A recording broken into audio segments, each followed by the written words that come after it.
An analogy that I like to share is to describe a pond, and the pond has toxic water in it, and you can work really hard to capture one fish and take that fish out and clean it all up and get it healthy again and maybe remove it from the pond completely, and that's great for that one fish.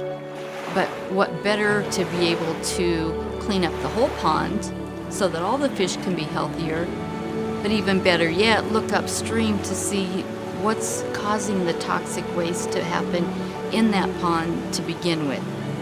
The further upstream you can go to prevent that from happening, the more people it affects in a positive way.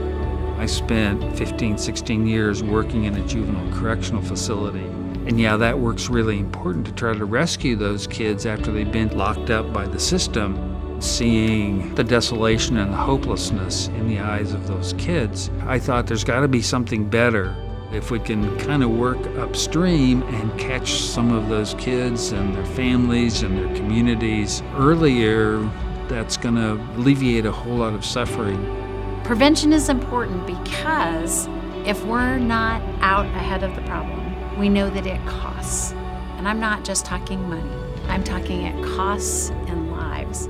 Our prevention team, whether it's opioid use or alcohol use or promoting mental health, what we do is we look specifically at the community that we're in and that we're serving to figure out what's the real issue for that community. And then putting together a strategic prevention framework plan and give them all the support and the training and technical assistance and coaching that they need so that they can put it into effect and improve and help the lives of their own community members.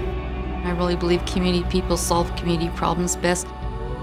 When I was in Topeka, a young man was murdered in my congregation, and I started to look around for ways to prevent violence.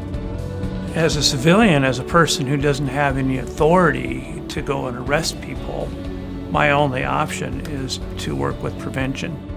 Oklahoma has been one of the leading states in terms of people dying due to the abuse or misuse of opioids. We want to reduce the number of deaths.